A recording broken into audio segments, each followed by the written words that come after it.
welcome back to Mads World. I'm your host Mads, and thank you so much for coming back each week. I am thrilled to have you here, and if you enjoy the show, please remember to subscribe, rate and review the podcast, and tell all your friends about it. Also, get in touch with me on Instagram, Twitter, TikTok. I'm everywhere these days, so don't be shy, and I'll usually reply to you. Before we jump into things, this episode is sponsored by Beducated, the #1 online platform for sexual health and happiness. I'm so excited to be partnering with them because if you enjoy Mads World, you will love their content. They have a library of over 80 online courses created by the world's top experts, covering everything from healthy porn watching to sex positions to the science of kissing. I recently watched their female orgasm course, which was super fascinating, with so many tips that focus on the whole experience of female pleasure. They have something for everyone, no matter your age, gender, sexual orientation, relationship status, or experience. It's a safe place to learn about sex and level up your love life, even as a single person, aka me. Because Beducated are supporting Mads World, you can do so too by clicking the link in the episode description to check them out. As a little treat, you can enjoy all courses for free for 24 hours and use the code MADS, M-A-D-S, for 40% off their yearly pass. In this episode, I am joined by the wonderful Kitty Winks and Anna Burtt to talk all about their new book, The Little Book of Ick. That's right, 2 guests. I know it's wild. This has never been done before on Mads World. Kitty Winks is one of Instagram's sassiest book bloggers, known for her brutally honest opinions and refusal to conform to the norm. Like many respectable Gen Zs, Kitty now works at a tech startup after having previously worked as a bookseller and a museum guide. Anna Burtt has worked in publishing for almost a decade and is currently head of events at a global writing consultancy. She is the host of Brighton Book Club on Radio Reverb and has run a successful writing group for the last 4 years. She's recently finished her first novel, which is set in Yorkshire and explores grief, sexuality, intergenerational friendships and drag. We all know the ick. You've been dating someone for a while and you notice something about them that turns your stomach. It might be something weird or kind of unremarkable. It might even be something you do to yourself. Whatever it is, once you've got the ick, there's no going back from it. For better or worse, it's on to the next swipe.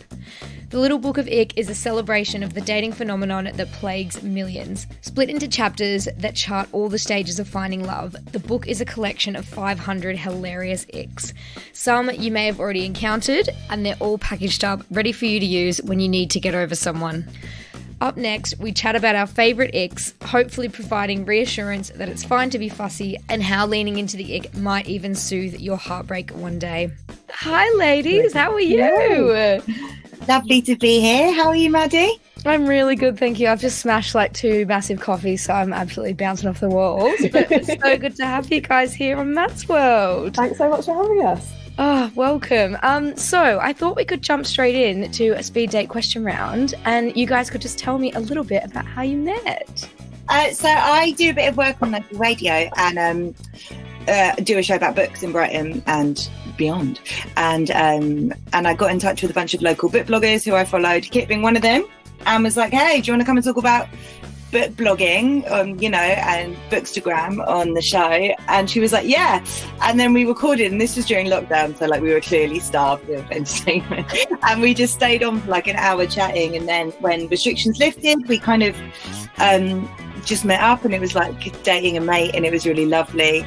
And then our relationship just kind of blossomed. It was really cute, actually. Yeah, I vividly remember actually on the first time that we went out, like the first thing you said to me was like, this is like going on a date I know I'm going to really enjoy.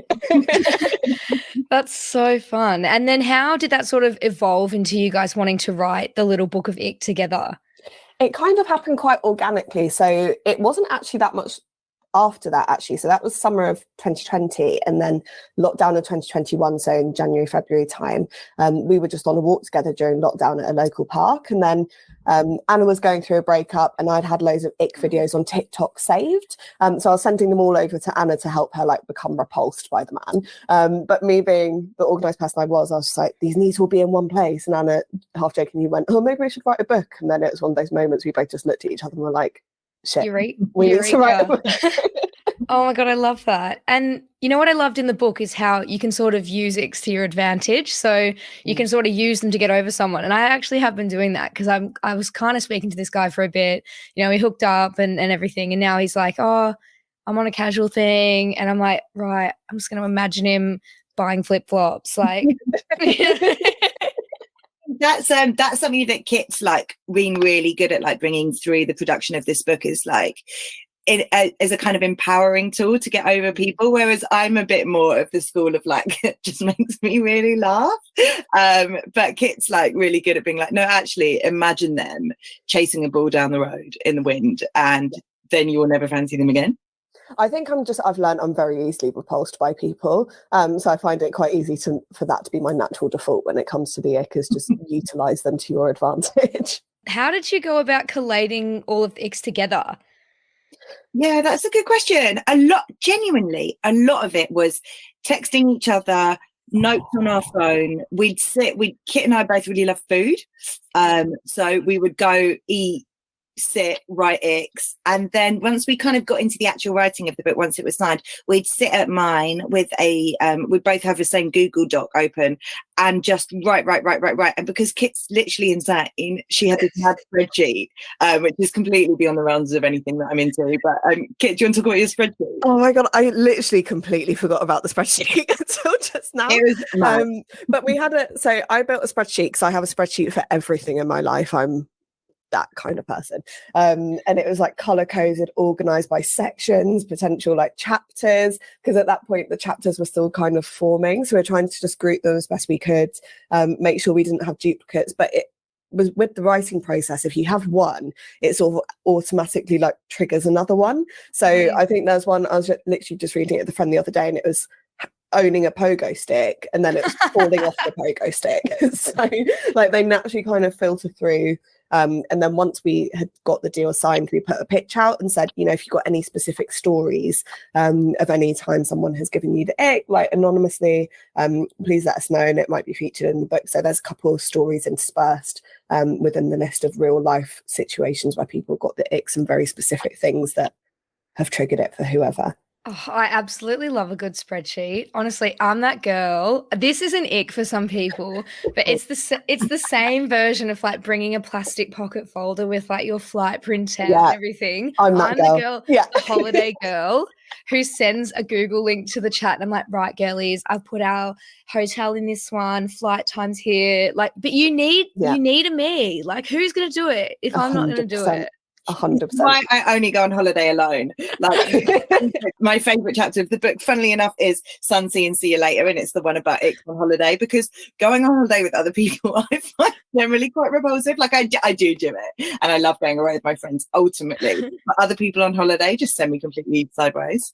See, it drives me mad because no one's at the level of organisation that I'm at. So then I love being the organised one, but it drives me mad because I'm like, okay, fine, so I've got to be the PA for everyone this entire trip. No, you don't. I mean, we can't. We're all going to be fine without a folder. What if something goes wrong, Anna? Oh my god, I bet from writing it as well. Do you guys find that now that you've kind of dived deep with 500 icks that you're struggling to date people because you're just picking out little things you're like, that's in the book, I can't go out with you? Yeah, we're both single, needless to say. But even guys who I've been dating since, like, you know, the book's out and we've been publicizing it, you know, they are quaking. Like every time they go on a date with me, they're like, I am so scared to do something that is going to set you up. And I was like, you can't avoid it. If it happens, it happens. Like, because there'll always be new icks just waiting. Honestly, when I launched this podcast, people like that I dated years ago, because obviously it's primarily a dating podcast, they come out the woodworks and they're like, am I going to be on the podcast? And I'm like, honestly, you're not interesting enough. Shut up. Like, you're boring. And like new guys, like I used to have it on my Hinge, and then the first thing they say is, oh, either when am I going to be a guest? And I'm like, shut up. Like, yeah. As if you'd be interesting or funny enough to go on a podcast. Or they'd be like, if we go out, you have to promise me that it's not going up on the podcast. I'm like, I can't promise that. I can't. That's the content. Yeah, exactly. Literally, that's the whole point of it. That's why I'm going out with you. I don't like you. It's got to be done. It's definitely, it's now definitely seeped into my life. I don't talk about it much. I'm a bit more, I don't really date. I'm kind of single by choice and can't really cope with anything else at the moment. So, but I've definitely, few exes have been in touch and they're like, am I in it? And I'm like, yeah, of course you're in it. And they're like, well, what one am I? And I'm like, well, find yourself. That's on you. That's your responsibility. And speaking about it affecting dating and your own personal life, what is the worst ick that you've firsthand encountered? And just tell me about it. Kitty, do you want to go first? I've got two. Okay. Both of them, I think, so when I found out these questions in advance, I think I blocked so much of it from my brain. I had to message quite a few of my friends and like, what are stories that I have told you that have like stayed? Yeah. And the two ones I've had. So first, I think Anna doesn't even know this one because it was before we were friends. Like a few years ago, I've been seeing this guy for a few dates and was like really liked him. It definitely had legs. Was really excited about it. We'd just had sex for the first time. I'm literally naked in his bed. You know, like when people are talking to children sometimes and they'll pretend their hands are like animals and will like make them talk. Ew. I literally got... I have never got dressed so quick in my life. Never. Oh my God. So that was a really bad one. And then there was another guy who, when we were sexting, we were like going through it, talking about our plans when we met up. And then when he was describing it, he was like, oh yeah, watching it going in and out, in and out. No, I was like, not the hokey cokey, no. We're doing a little poem, are we? So never met up with him, luckily. So oh my God. But yeah, awful, like horrific. And like, does it just go on and on, in and out, in and out? Yeah, that's usually how that's sex how it works. Yeah, you don't need to describe that element to me. Thank you. Oh my God. I feel a bit sick. That really yeah, awful. That is insane. Horrendous. Never saw either of those men again. Wow. That's absolutely stunning work. And also, speaking of like just being naked with a guy, like I'm like pretty like I'd say I'm bi, but mostly like into blokes. But there's something so funny about naked guys just standing up. Like they're just standing there like like they're so vulnerable and like they just look, I don't know, they look hilarious. Like naked women, amazing, stunning, like flourishing, thriving in their lane. Naked guys just standing on their little feet, like when their feet are just like 90-degree angle to their body. No, it's worse if like, I think we got it in the book if they got like a top on but not their bottoms. Oh my God, and their little bums out the bottom. Yeah, and or socks. Oh my God. See, this is another ick that was in the book, and it was like socks on during sex. I love a sock on because I don't want their toes touching me and their toenails scratching me because their little ratchet little toes are going everywhere. Ew. As a woman, you're more likely to orgasm if you have socks on because your feet are warmer. Love that. Yeah. I my just God. could not. I'm obsessed with that fact. Not. It's like I was sleeping with a guy the other day, and then it was just like not until about half an hour later that I realised his pants were still around his ankles. I was like, what? Both feet in both holes? Both feet, both holes.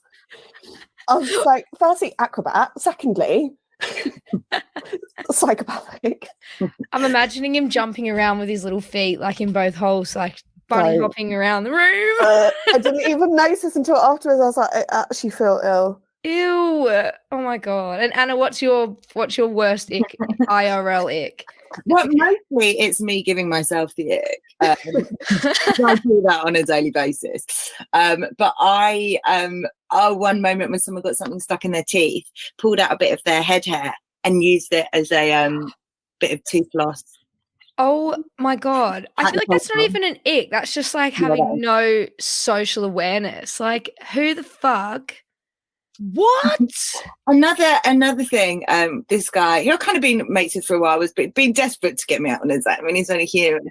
And I eventually went on a date to watch some comedy with him, but didn't realise that he was doing the comedy. Shut up. Was he funny at least? Thank God he was, but like not side splitting, but he wasn't bad at all. So he just invited you to a show and then got out of his seat and started doing the comedy. That literally happened at a scummy pub in Brighton, yeah. That is wild behaviour. Also, the ego on this man, like he must think he's so funny to bring a date. That is danger zone.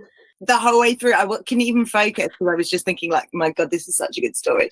And one that actually happened to me was with an ex of mine when we were out for dinner and they didn't have what he wanted on the menu. And he was just like, said something like, oh, that's really disappointing. I was really looking forward to that. Get a grip. Ew. And like we all Google the menu before we go somewhere, but you don't admit that you did that. Like it's embarrassing. And getting a huff about it at his big age. And if there's only one thing you can have on the menu, you should not be on a date with me. Oh my God. Honestly, the things we have to go through. That is wild. And then in speaking about your favorite icks that you've experienced in real life, I mean, you've just told us about probably one of your best dates, Anna, but do you have your go-to funniest date story, the story that you tell your friends when they're like, what's the worst date, the funniest date you've ever had? I've only had one really awful date in my life because I vet, like I do significant vetting before I go out with people. Like if I'm out with someone, even if I don't want to see them again, I still want to know I'm having a good time. Yeah. And I've been speaking to this guy for weeks. Like we got on so well, been texting, met on Hinge. And then we went out and we'd planned like quite a bit of the day together. It was a day date, which is quite rare for me, but I was so confident about this guy. I was just like, yeah, we made plans to like do a couple of things. Within half an hour, I was like, no, this isn't it. When I say this man didn't speak, he did not speak. And I like to think I've got relatively good social skills. I can make conversation with most people. I was fighting for my life with this guy. Like literally, I'd say something and he'd just nod. Oh my God. And just not speak. And then we were halfway through and then we went out for lunch. We were halfway through and then he proceeded to ask what was the worst date I've ever been on in my life. I was like, pretty sure it's this. This one. And then he was telling me about the worst date he had ever been on. About 10 minutes in, the woman said, you know what, this really isn't for me, and left. And that was like the worst date he's ever been on. In my head, I'm like, oh my gosh, he's my hero. Because that's what I'd have normally done. Like it got, because we still had the evening plans and I was going to say like, look, we're both clearly not feeling it. Let's just go our separate ways. And, you know, we've had a nice meal and just move on. But because he had told me this story, I was like, I can't leave because this man has like held on to it. So it's the one time in my life I've ever had to get a friend to call me with an emergency, and I've never had to do it. I'd have normally just left, but I was literally in the basement toilets of this restaurant texting my friend like, what the fuck do I do? And she rang me and was like, oh my God, I've had to go to A&E, like I've had a bite that's been infected. She was in A&E the day before, so she had like the photo of the hospital wristbands and everything. So yeah, that's amazing. He literally told you a story about what you were about to do to him, and so he just dug. Maybe he did that because he thought you were going to do that, and he was like, "This is going to stop her from leaving." It was honestly awful because I'd have normally just been honest about it, not just like make an excuse. And it's the only time still to this day I've ever had to do that. But honestly, the epitome of personality catfish. He was nothing horrendous like I expected him to be. Oh my God, the fake phone call as well. I remember I used to have this phone where like you could click the side and it would do a fake phone call from like unknown number or something. Yeah. And it was like I was on this date and it wasn't a date. It was like I went to some guy's house to watch movies or whatever, and he straight up just goes, "Want to have anal?" And I was like, "Not what?" Like it wasn't even like we were already kissing or something. Like, what? Why ask me that? I actually used the clicker, like the clicker on the side of the phone. I mean, necessary. I was like, "Hello, oh my God, you're really sick? Okay, I'll be there right away." Like, it would have sounded so fake. I was like, at this point, I don't even care. Like, I need to get out of here. Completely understandable. Completely. God. And what about you, Anna? So this isn't actually a dating story because it's been a while since I've gone on a date. But this is a story that happened recently.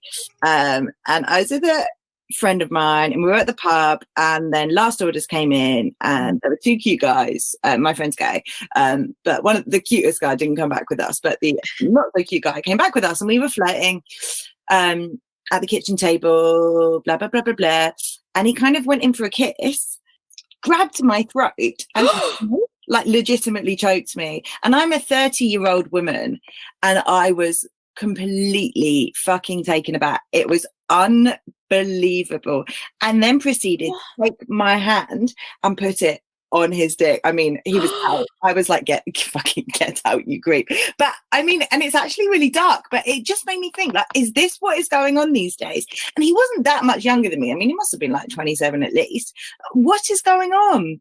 Oh my God. Do you know what? I feel like this is a thing, and I've been experiencing it too, like as of late, is that guys that the first time you sleep with them or whatever, they just go in and just start like grabbing you by the throat and choking you. And I'm like, okay, we've had no discussion about this. Like, I've not said, please do this. Like, you haven't asked for my consent. It's just like this trending thing where everyone's like, oh, girls love this. And I'm like, where are they learning that? It's disgusting. porn? I don't know. I'm like, you haven't. And I'll just be like, can't breathe. Like, okay, did you come here to murder someone? Like, it's like when someone, like when you're walking across the road in front of a car and they speed up. I'm like, are you going to kill me? You're going to kill me. Okay. Like, what? Literally how it felt. I was really taken aback. I mean, oh like, God. We were pretty pissed, and my friend thought it was funny at the time, but then afterwards we were like, that absolutely wasn't funny anymore. Yeah. No, that's like, insane. it's just not on. God, it must be a porn thing. Like, like just coming from that. I mean, I don't know. I feel like when you're living in London and, you know, you're dating lots of people and stuff, you do notice weird trends emerging amongst like different guys and stuff. But yeah, that's so not on. That's messed up. Shit, Yeah. I didn't know that. What is this?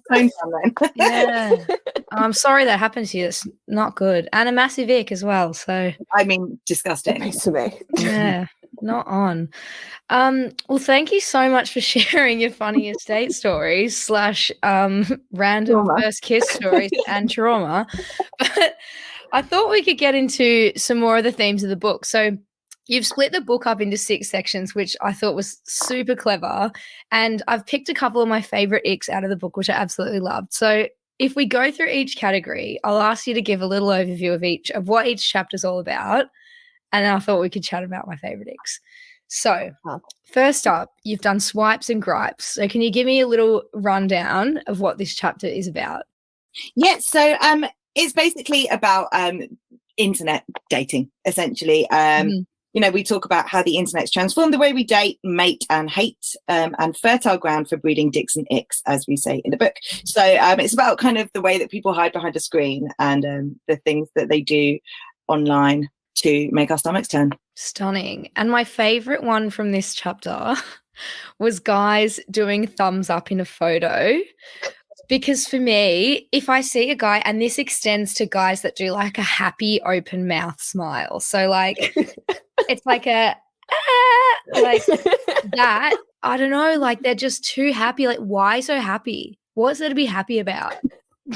Why happy? It's just the thought for me with that like wide open mouth smile thing. I hadn't even thought about it. It's like typically if you're doing that, some sort of sound is emitting. Yeah. And the thought of that.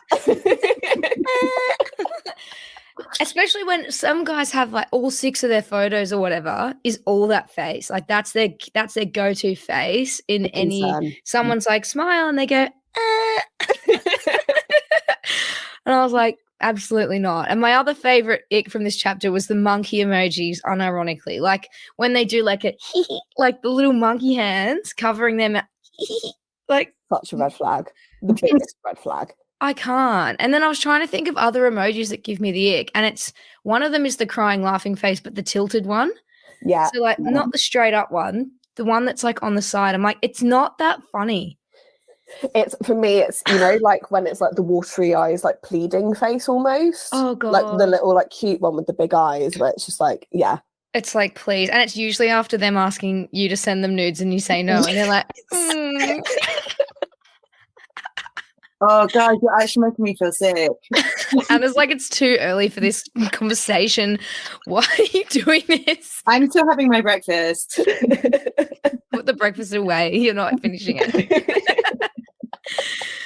Oh God. And the next chapter is meeting and deleting. So Kitty, do you want to chat me through that one? Yeah, so this is just a chapter, focused around sort of just dates and specifically first dates. So just as you're like meeting people for the first time, navigating that territory and sort of focused around typical dating environments. So places like restaurants, bars, that kind of thing.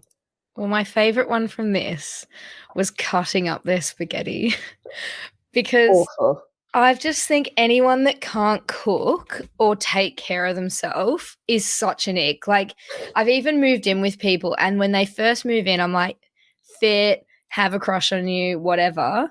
And then I see them like snap their spaghettis in half and put it in the pot. I'm like, who raised you? Like, or like do something like, I don't know, put their garlic in the pan and just burn the fuck out of it for 10 minutes. And I'm like, no, you got 60 seconds on that garlic. And they're like, oh, it makes the flavor. But no, it doesn't. Who taught you that? Like, ew. Awful. I think the one that sits with me most in that chapter is their leg swinging on a bar stool. Like the thought of that just makes me feel so violently ill. And I do it myself. If I'm like sat in a cafe somewhere and my legs swing, I'm like, oh. Oh my God. Someone told a story on this podcast once of when they went out with a guy, and he, like, I have nothing against short guys, do your thing, but you need to be honest before the date. But he showed up to the date and he was like 5 foot tall. Like, I'm talking like unusually short, like not just, 5'8", when some girls are like, ew, but they're probably just being mean. But like, he was like 5 foot. And when he stood up out of the car, his head was like in line with the top of the car and she couldn't see him, like getting out of the passenger seat. And then he was swinging his legs on just a normal chair, like it's not a bar stool, a low down regular chair. Oh, I feel sorry for him. Same. That is awful. But I like short guys. So do I. Mm-hmm. I typically date short guys. Can't say I've ever gone as short as 5 foot, granted. Yeah. No. I mean, and also no one's trying to steal them. Like, if you're with someone 6 foot, people will try and steal him away. I don't want competition. Just be with me and don't look at other girls. Like, that's fine.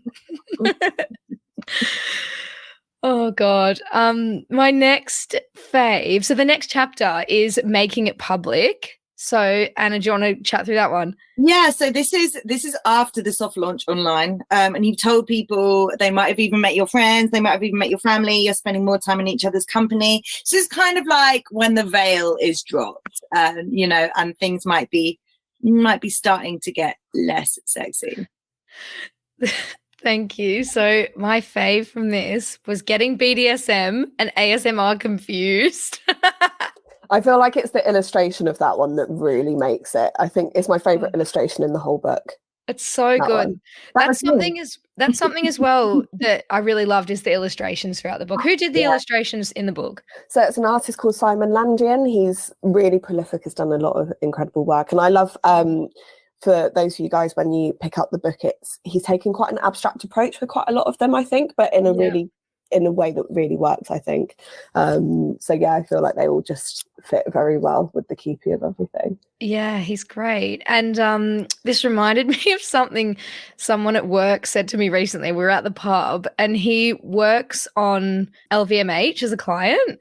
And I said something and he was just like, oh, so you're an LVMH ally then? And I was like, sorry? And he tried to say LGBT, but he said LVMH. I was like, no, hun. Very different things. That's right. I really feel for that guy. I know. And everyone was like, wait, say that again. What did you just say? And he goes, what? So good. And the next one, Too Close for Comfort. Yeah, so Too Close for Comfort is basically when might not necessarily be explicitly living together, but spending a lot of time with each other in, each other's homes. That's more sort of focused around the domestic sphere. And I think we all know that either in a platonic or romantic way, when you live with someone, it's so different and you see a completely different side of them. So it's all about the stuff that we do around our homes that we might not even realise are ick-inducing. Yeah, this is like what I was saying with that spaghetti thing. Like, you can have because I usually like to live with boys, and sometimes when they move in, I'm like, oh, fuck, like I'm going to get a crush on this guy. And then you see them and they'll like leave a curly pube on the toilet seat. I'm like, ugh. Yeah. One of my favorites from this one was pronouncing paella and chorizo as if they're from Spain. And I wanted to hear your best rendition of paella and chorizo. Yeah, it's the why. My dad does it all the time. He's like, paella. I'm like, you're from Essex. You're not fooling anyone. Oh my God. This is like, so we all know that pho is pho. Like, we all know. We've all, I mean, Anna's like, is that? But you just say pho, because like if you walk around saying pho, everyone's like, what? Yeah. What? And you're like, we're in London, just say pho. You have to think about your wider environment, I think. But I think this chapter, so for me, the biggest ick came from this chapter because it's not something I've actively ever seen anyone do, because I think it'd be psychopathic. But I think it's case in point of imagining someone doing it. So it's imagining someone lying on their front in the bath. This makes me dry heave. Absolutely horrific. But like, if someone did that, you'd actually be concerned because psychopathic. But imagining a guy do that when you're trying to get over someone. It's like his little bum sticking out his feet in the air. It's powerful. It's like when guys lay on the bed on their front and their feet are like crossed behind them and like flipping up and down, and they like look like a little schoolgirl on the phone in the 90s on like a cord phone. Like.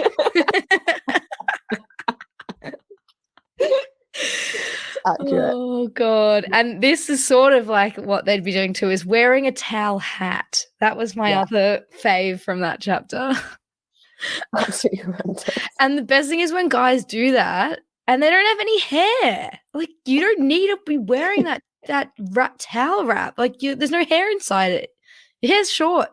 But I feel like most men, like, I remember blowing an ex's mind once. He didn't realise that there was hair like in the towel.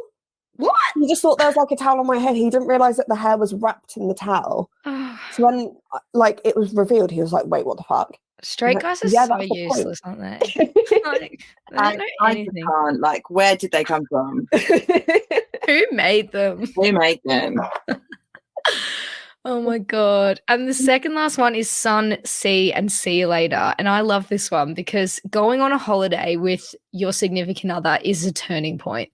Like, you find so many things wrong with them. Even the way that like they like look at a little map on their phone and they're like turning around to see which way the direction thing's pointing and stuff. I'm like, not a vibe. But what inspired you to write this chapter? It came quite naturally, didn't it, Kit? Like it, and I'm really glad that we did it. Because it makes me laugh so much. Like just being on a plane. Like, I was on a plane coming back from a holiday a couple of days ago, and the plane was starting to go really fast along the runway, and it was starting to take off, and this guy in front of me just goes, "Here we go." And I was sitting there like, no, like get me out of this plane. And then when the plane landed, it was like a tiny bit rocky. Like, I don't even like flying, it wasn't even that rocky, and the whole plane clapped. No. And I just texted my mate and I said, "I've just landed, but I'm going to stay on the plane and come back to Spain because this is fucking ridiculous. I don't want to live in this country anymore." If this is the kind of people here, I don't want to be here. Oh my God. Do you know what? It's something else as well about like, because we went to, randomly, I went to Alton Towers on the weekend, which was really fun. But like seeing guys go, wee! Honestly, and you know when they go on like a water slide and their trunks get like stuck up their bum and they have to go out. Oh my God. Or when they're in the water and their like trunks fill up with air and they have like a bubble butt, like a BBL. And they're just like, oh my God. Do you know what as well? We saw, because we were at Alton Towers and we figured out, why is there so many goths here? Like, goths love theme parks. And I'm like, this is so not on brand for you guys. Like, just like having fun and like just joy. And then we were saying, what do goths do on a roller coaster? And we're like, wee.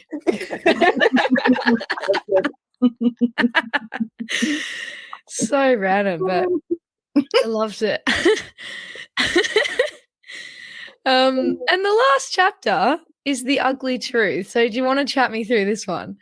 This was essentially the chapter of the things that didn't fit anywhere else, but just general miscellaneous ones. And I think a lot of them are really personality focused. So sort of like things that people might say, or, you know, things in their vocabulary, or, you know, that kind of thing. But I feel like ultimately this is the big veil drop, like when you really know someone's personality and all those quirks are becoming very prevalent that they may have otherwise hid below the surface. So I had two that I loved for this one. And the first one was using a glue stick. I think this is a bit harsh, personally. I use the glue stick. I have one here. There's my glue stick. Put it down. It's the thought. No, I should have probably specified in the book, like using a glue stick, fine. It's the thought of, you know, when boys use a pen and they like grab it like that. Oh my God. And it's like, have you seen all the TikToks about people that, or guys that put on lip balm and they hold it with a fist and they're like rubbing it all over their face because they don't want to look delicate or something. It's like the thought of a guy just really aggressively like just rubbing glue like on a piece of paper. And something so funny about guys using tiny things like, and just like being hunched over, just like trying to like, it's like them like building a little Lego Star Wars thing, or like, I don't know, like something about guys with tiny objects and trying to make it look as masculine as possible. I feel like that's where I was about to say where the fisting comes in. That is the wrong term, but like the fist for the lip balm, the fist for the glue stick. That's where I feel like a lot of that subconsciously comes from, is trying to make tiny objects look as like bro as possible. That actually really reminded me of giving myself the ick when I was putting on lip balm at Pride and my friend was standing opposite me and kind of goes forward like with a little kissing, like with a little kiss kind of look, and so I went and kissed him on the lips and he was like, no, I just went in some lip balm. That's embarrassing. Oh my god, yeah, there's so many good ones in there. There was another one in there that I liked, which was it was when people are announcing their pregnancy and it says, we've been busy. Yeah, I hate it. Without a condom? Would you want a model? You've just been raw dogging each other for the last like year trying. And when people say, oh, we're trying, I'm like, great, so you're telling me you're having condomless sex every night. Like, just like cream pieing each other. Like, what? It was also the when people do an announcement and say some personal news, like on Twitter, just like stop. And it's always on Facebook. My least favourite also one, like I work in publishing, is when someone in publishing gets married and puts it on Twitter and says, reader, I married him. Like in Jane Eyre. Oh my God. All the time. There's no need for that behavior. Just take a good look at. Do you know what? This is some good advice. Is if you're gonna do something like that, imagine if your worst enemy posted on Instagram and what you would say, judging them, and then just reevaluate something. Yeah, just reword it. Just reword it. It's like also something that isn't, I don't think we could put it in there, but something that I've been feeling very strongly about as of late is like people who think that they're like LinkedIn influencers and will do like these big, because LinkedIn is the place for the drama. Like people are not afraid to go in on the drama on LinkedIn. Honestly. And I'm just like, please just get over yourself. No one cares about how good your boss is. It's wild. I do love those LinkedIn stories though, when it's like I was on the way to a job interview and then I met a dog and I gave him a little pat and then I got to the interview and opened the door. It was the dog. There was a generator going around on Twitter the other day where you could generate your own inspirational LinkedIn story. It was so cool. Oh my God, I have to look that up. That's so good. But yeah, I think that's the biggest like social media one for me at the moment. I actually deactivated my LinkedIn because it was invoking such a visceral reaction. Yeah, social media just gives me when guys are like really big on social. I had an ex, God, I hope he doesn't listen, who was like a budding photographer and a very good photographer, but used to get me to write his captions, and I used to give the captions and I thought it was quite clear that I was joking, and it would be like an old lady sitting at a table and it would be like contemplating life.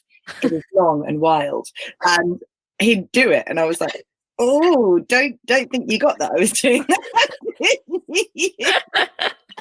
And then it just got too late, and then my mate used to text me. She was like, you're doing it again, and I was like, oh, stop, I can't stop. She was like, you have to tell him, and I'm like, oh my God, yeah, that's the thing, because I always go out with like creative guys or musicians, or I've got a thing for those kind of guys, and their Instagrams are so serious, and I'm like, stop. Honestly, the biggest like green flag is when a man has like less than 200 followers and like less than 5 posts. I'm like, oh my God, marry me.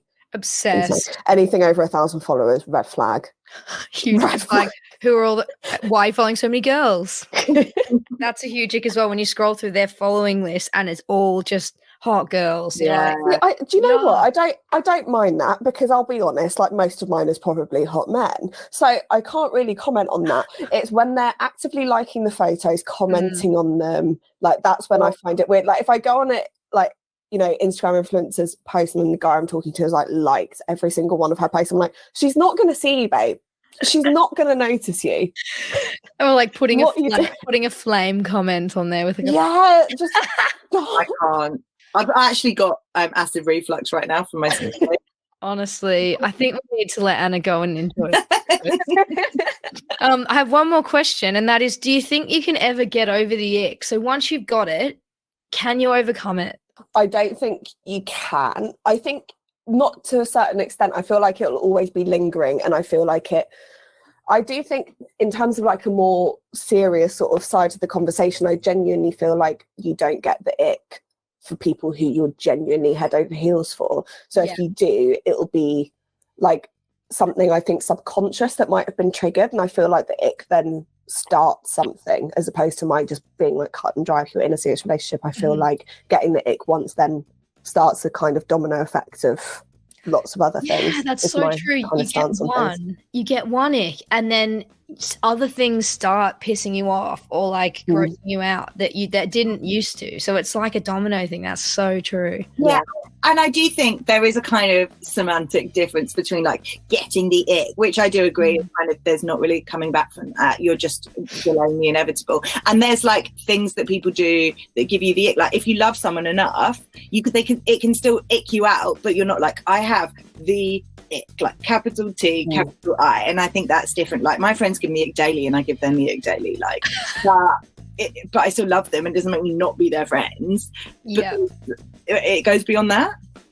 Yep. No, I completely agree. Oh, this was really fun, guys. I've had a really fun morning. I've literally, look at this giant pot of coffee. I've drank that whole thing while I've been sitting here, and I absolutely loved it. But yeah, thank you so much. And everyone listening, I'm going to put a link in the bio to go and purchase the Little Book of Ick, because it's absolutely hilarious and I bloody loved it. So thank you so much, ladies, for joining me. Thank you so much for having us. I hope you enjoyed my chat with Kitty and Anna. Please let me know on my Instagram at madsworld.mp3 or my website madsworld.co if you have any stories or thoughts of your own to share. Love and elbow taps. Peace.